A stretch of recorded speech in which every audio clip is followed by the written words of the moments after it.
Give me a kiss to build a dream on. In my imagination will thrive upon that kiss. Sweetheart, I ask no more than this. A kiss to build a dream on.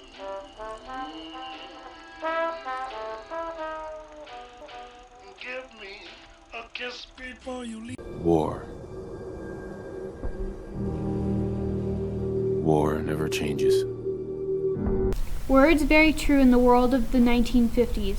After the United States ended World War II by dropping nuclear bombs on Nagasaki and Hiroshima, people tried to go back to the true American dream, go back to the normal life of the American ideal. But what would have happened if the Red Scare was valid? What would have happened if the United States was bombed into oblivion?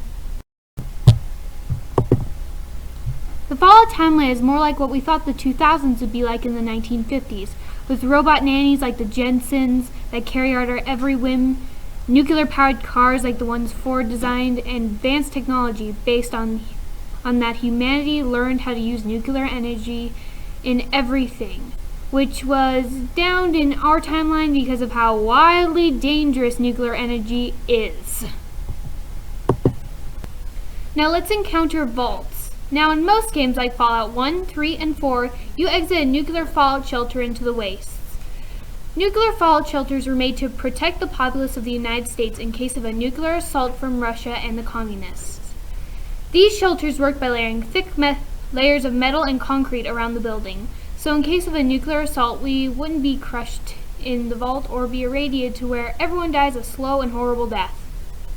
You explore these vaults in the game and encounter 1950s culture from them. You see, radiation slows down and shuts down cell growth, causing hair loss and possible death. You see, that's why we didn't want to get nuclear reactors in our cars. Now that might seem bad, but in the game radiation causes glorification and limb growth where there shouldn't be limb growth. This is what I call superhero radiation, like in comic books of the time, where they glorified radiation by making superheroes gain their powers from it. So if you get caught in the blast, duck and cover.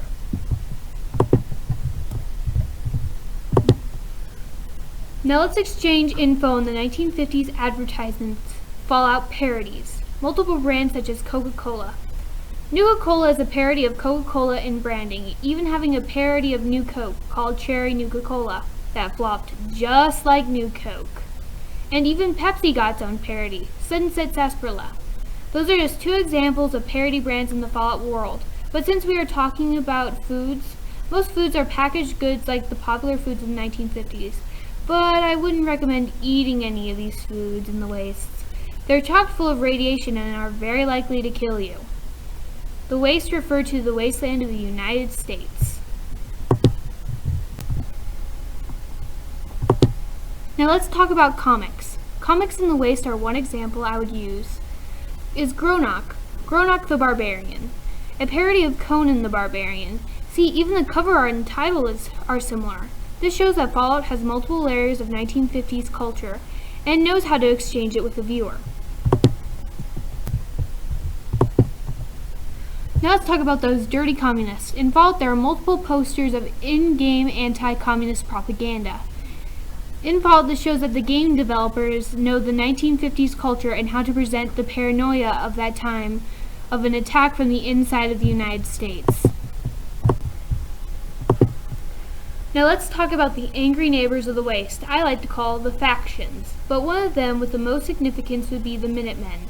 The Minutemen are a historical reference to the area of Massachusetts, where Fallout 4 takes place. From what I got, is that most factions in Fallout are related to over-patriotism of the 1950s. And this is a direct interpretation of the Minutemen, who will help people who need it. And they could be ready in a minute to fight against the savages of the waste. The impact of Fallout is that most teens don't know a lick about the 1950s, besides the American ideal and white picket fences. But if I hadn't explored the world of Fallout, I wouldn't know the first thing about the 1950s, much less why red was so scary. So when I encountered the 1950s culture through the game, I exchanged it with my own information on the 1950s with the game. And most teen gamers found a fun way to learn about fears and hopes of the 1950s without even knowing it.